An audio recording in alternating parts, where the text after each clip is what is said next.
Hello bachchon, let us see the question.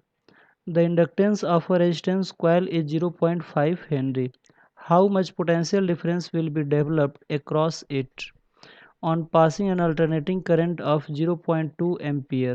If the frequency of current be 50 Hz, what will be the phase difference between the potential difference and current in the coil? Question ये कह रहा है कि inductance दिया हुआ है 0.5 Henry, तो पूछ रहा है कि कितना वोल्टेज इसमें पोटेंशियल डिफरेंस डेवलप होगा अगर हम अल्टरनेटिंग करंट 0.2 एम्पियर फ्लो कराते हैं और उसका फ्रीक्वेंसी 50 हर्ट्ज दिया हुआ है। तो हमसे पूछ रहा है कि फेज डिफरेंस क्या होगा पोटेंशियल और करंट के बीच में। तो आइए देखते हैं इस क्वेश्चन का की कॉन्सेप्ट क्या है और फिर इस क्वेश्चन को हम लोग अटेम्प्ट करेंगे। तो सबसे पहले की कॉन्सेप्ट हम लोग समझेंगे कि किसके बेस पर इस क्वेश्चन को हम लोग सॉल्व कर सकते हैं। तो आप लोग देख सकते हैं यहाँ पे सिर्फ इंडक्टेंस की बात की जा रही है और कोई भी डिवाइस यहाँ पे कनेक्ट नहीं है, यानी कि ये जो क्वेश्चन है वो प्योर इंडक्टिव सर्किट का बन रहा है। और जो प्योर इंडक्टिव सर्किट होगा उसका इफेक्टिव रेजिस्टेंस जो होता है उसको हम लोग इंडक्टिव रिएक्टेंस बोलते हैं। तो उसी के फॉर्मूले पे इस क्वेश्चन को हम लोग सॉल्व कर लेंगे। यानी कि दिस क्वेश्चन इज बेस्ड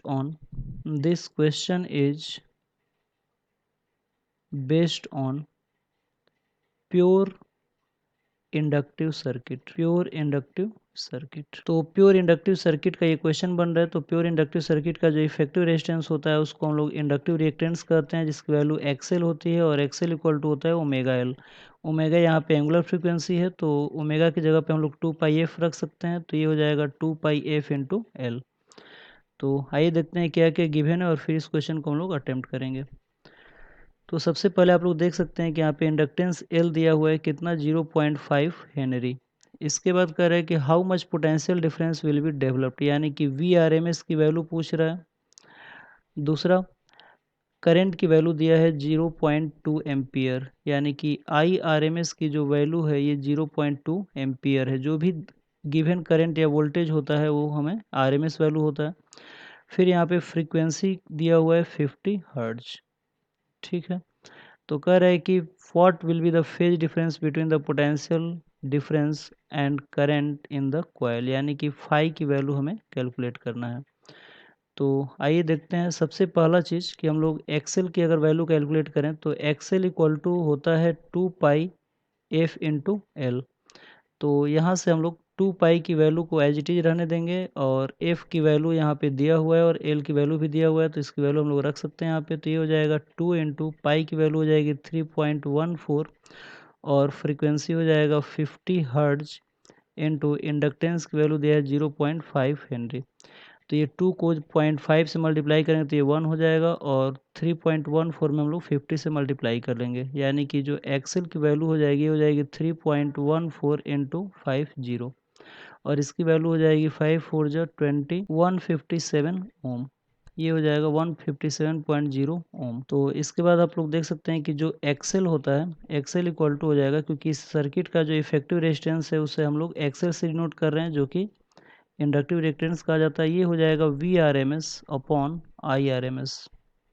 ठीक है, तो एक्सेल के जगह पे हम लोग रख सकते हैं 157 और वी आर एम एस हमें कैलकुलेट करना है और आई आर एम एस की वैल्यू दिया है 0.2।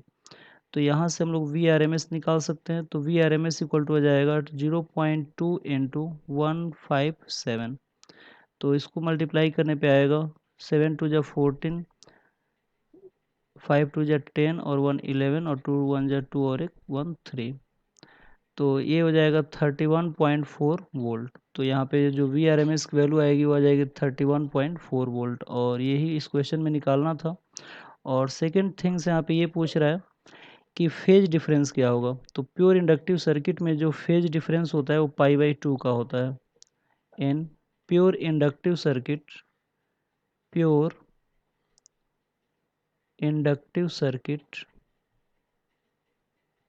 Phase difference will be π/2। यहाँ पे वोल्टेज जो है वो π/2 डिग्री लीड करता है, तो इसलिए फेज डिफरेंस की वैल्यू क्या हो जाएगी π/2। तो आई होप आप लोगों की क्वेश्चन समझ में आया होगा। Thank you very much, good luck.